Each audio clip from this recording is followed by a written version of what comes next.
Durante el caso clínico vamos a observar cómo el inicio de una mala terapia antibiótica para una mala indicación puede ocasionar durante el curso de este paciente el surgimiento de infecciones por gérmenes multiresistentes que finalmente van a ocasionar el deceso del paciente. Si ustedes observan, es una paciente de 68 años, previamente sana.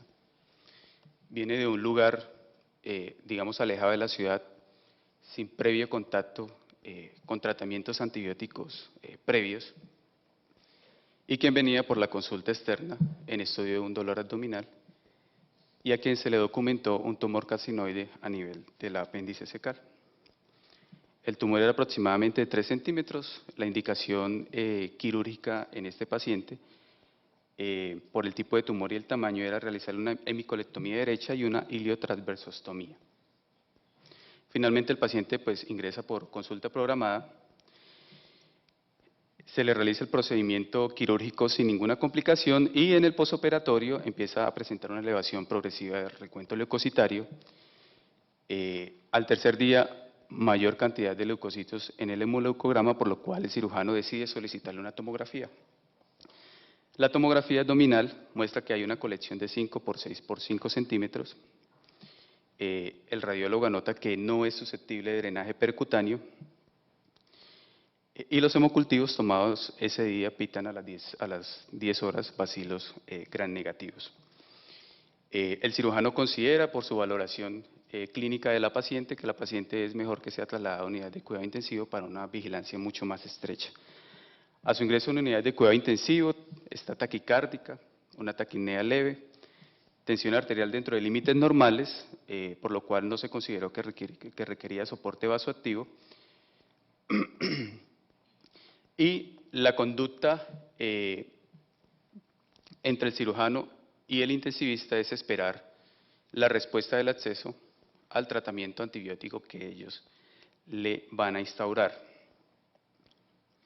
Siempre cuando ustedes se enfrenten a un proceso infeccioso, independientemente de donde este se dé, independientemente del sitio anatómico comprometido, y el proceso infeccioso ya sabe usted, digamos, ya lo tiene ubicado, ya está documentado, usted se hace 3 preguntas básicas.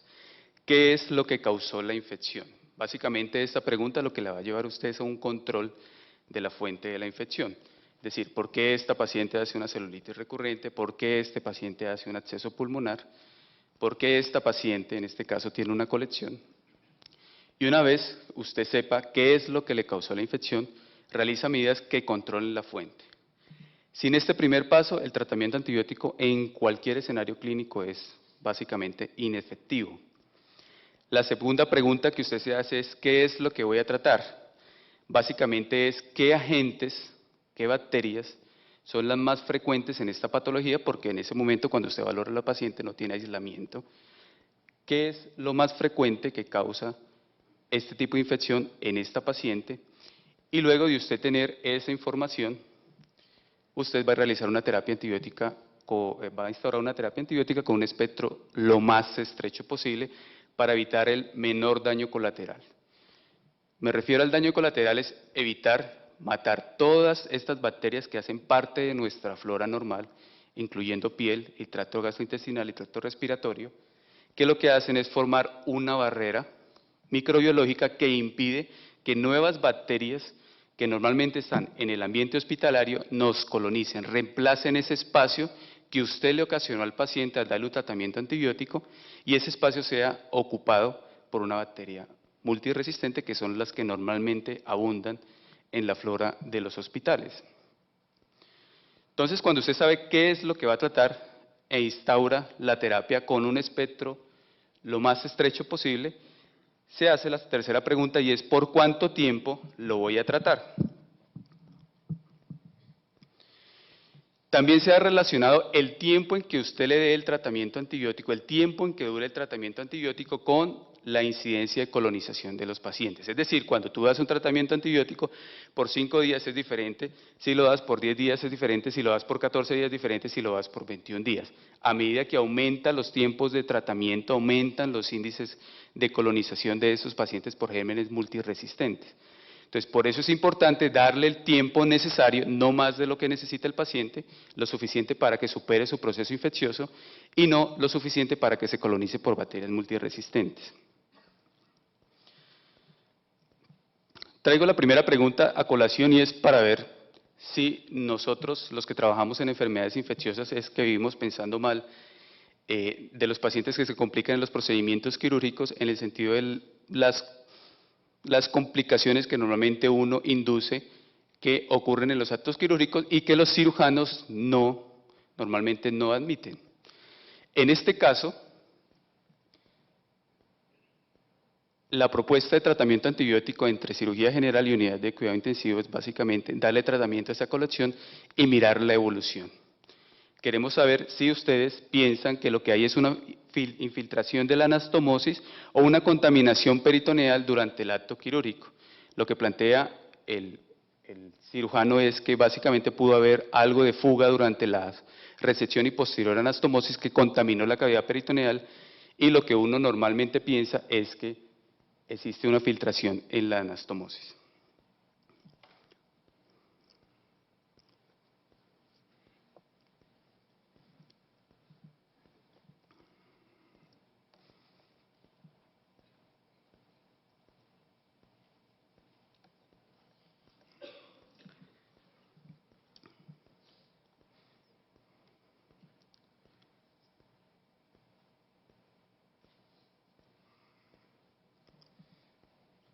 Bueno, pues ustedes están de acuerdo a nosotros, normalmente nosotros pensamos que son complicaciones propias del acto quirúrgico, no es simplemente una fuga durante el acto quirúrgico que ocasionó una colección y una respuesta inflamatoria a ese nivel. Veamos qué pasa si seguimos la recomendación de los médicos tratantes, que es tratar con antibióticos solamente la colección. Si revisamos la literatura, uno lo que mira en el modelo in vivo, en el modelo del ratón, es que cuando a estos ratones se les inocula bacterias, en este caso es una Klebsiella pneumoniae TEN26, que eso le da un espectro o una expresión fenotípica de una beta-lactamasa de espectro extendido, y usted le va a dar al ratón tratamiento antibiótico para ver cuál es la evolución de la carga microbiológica en ese acceso. Uno lo que observa básicamente es que después del tercer día del tratamiento antibiótico, cuando usted sacrifica el ratón y cultiva, observa que la carga microbiológica permanece estable después del tercer día del tratamiento.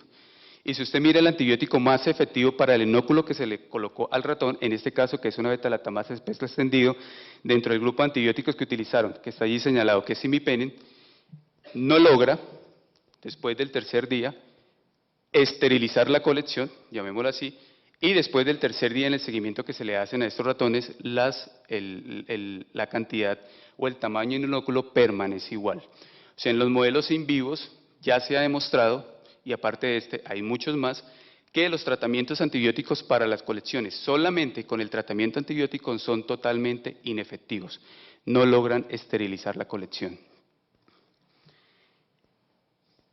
Si revisamos la literatura, ¿qué pasa en humanos?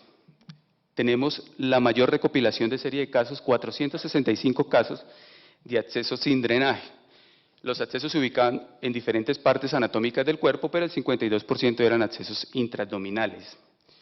Veamos qué factores ocasionan que cuando yo decido tratar un acceso solamente con antibióticos, esto me predice un fracaso clínico, es decir, deterioro del paciente que requiere finalmente un drenaje, tanto quirúrgico o percutáneo, finalmente un drenaje, o que simplemente el paciente, el acceso en el seguimiento de las imágenes no mejora y por lo tanto finalmente termina en lo mismo, en un drenaje percutáneo quirúrgico. Accesos mayores de 4 centímetros, un OR de 37.7.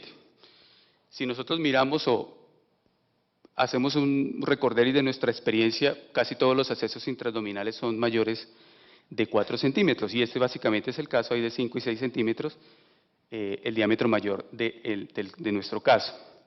Más de una bacteria involucrada. Si miramos los accesos que hay por fuera de la cavidad peritoneal, probablemente el agente sea, digámoslo así, monobacteriano. Pero cuando miramos accesos que se ocasionan en la cavidad peritoneal, normalmente esos accesos son polimicrobianos. Es decir, en este caso también tendría este factor para un pobre pronóstico o pobre éxito terapéutico con solo el tratamiento antibiótico. Presencia de gram negativos. Pues sabemos que son las principales bacterias que se aíslan en los accesos de cavidad peritoneal, los anaerobios facultativos. Y cuando usted da un tratamiento antibiótico menor a 4 semanas, el fracaso terapéutico también es bastante importante, y de ahí, de este artículo, básicamente viene la recomendación de muchos textos en cuanto si es imposible drenar un acceso intraabdominal, por lo menos lo mínimo que debe recibir el paciente de tratamiento es 4 semanas. Si recibe menos de 4 semanas, el OR es de 49.1. Y cuando tú utilizas antibióticos inadecuados, en este caso aminoglucósido en monoterapia, pues también el éxito terapéutico se va a ver afectado. Pero ¿qué es lo más importante de esto? Es que cuando tú no realizas lo que verdaderamente mejora a este paciente, en este caso el drenaje del acceso y posterior, la consolidación con terapia antibiótica, lo que te vas a ver enfrentado es a usar terapias antibióticas prolongadas innecesarias y, como ya les venía comentando, los pacientes tienden a colonizarse por gérmenes multiresistentes. Y eso es lo que usted encuentra en la literatura en múltiples estudios en casos y controles con gérmenes multiresistentes, llámese Acinetobacter baumannii, Pseudomonas aeruginosa o Klebsiella KPC o carbapenemasa positiva. Entonces, lo que ustedes observan ahí es básicamente qué es lo que uno necesita para que se colonice por un germen multiresistente. Básicamente utilizar antibióticos. Si usted utiliza más de un antibiótico, también tiene mucho más riesgo. Y si usted utiliza antibióticos por tiempo prolongado, en este caso 14 días, pues va a tener mucho mayor riesgo a que te colonices por un germen multiresistente. En este caso, para Pseudomonas aeruginosa, observa usted que también es factor de riesgo estar más tiempo en UCI de lo necesario. Y si tú le vas a dar un tratamiento antibiótico prolongado con esas evoluciones tórpidas que tienen estos pacientes, pues vas a llevar adicionalmente esta característica de que aumente el riesgo de colonización por aumento de la estancia en la unidad de cuidado intensivo. Entonces, no solamente el no drenaje del acceso te lleva a un fracaso terapéutico por tanto tamaño, la terapia prolongada, sino el hecho de estar mucho tiempo en unidad de cuidado intensivo. Bueno, entonces, como ya sabemos que lo que tiene este paciente es una filtración en la anastomosis, la siguiente pregunta para resolver es, ¿qué es lo que voy a tratar? Entonces, cuando usted va y decide iniciar una terapia antibiótica para determinada infección, usted sabe o debe saber los agentes etiológicos frecuentemente aislados que protagonizan esa infección. En este caso, todos sabemos la cantidad de bacterias que tienen el ilion terminal y el colon, aproximadamente entre 10 a la 9 y 10 a las 11 bacterias por mililitro. En el colon residen más de 100 especies y las que principalmente predominan en el colon son anaerobios. Y la relación entre anaerobios y aerobios o anaerobios facultativos, entre esos E. coli y Klebsiella, que es lo más frecuente que se aísla en cuanto a anaerobios facultativos, es 10.000 a 1, es decir, usted tiene mucho más bacterias anaerobias y las que no son anaerobias están en menor proporción en estos pacientes, y lo que usted tiene que hacer básicamente es dirigir la terapia antibiótica para el lugar o el sitio de la infección. En este caso, una terapia antibiótica dirigida para anaerobios y una terapia antibiótica dirigida para el anaerobio facultativo, normalmente más frecuentemente encontrada, que es E. coli. Una ayuda adicional es las características del paciente que usted enfrenta. Es diferente un paciente que vive hospitalizándose cada 2 meses por X patología a esta paciente que viene de una zona rural previamente sana y que no ha estado expuesta a ningún tipo de antibióticos. Entonces, para este paciente finalmente lo que sabemos es que la respuesta para esta pregunta de qué es lo que voy a tratar es que usted tiene que tener una terapia antibiótica dirigida contra especies de bacteroides, contra E. coli, quizás contra Klebsiella, y mucho menos frecuente, gram positivos como Enterococo fecalis y Streptococcus viridans. No vamos adicionalmente a entrar en la controversia si se debe o no tratar enterococo en la peritonitis secundaria, pero digamos dentro del grupo de anaerobios facultativos y gram positivos son los que más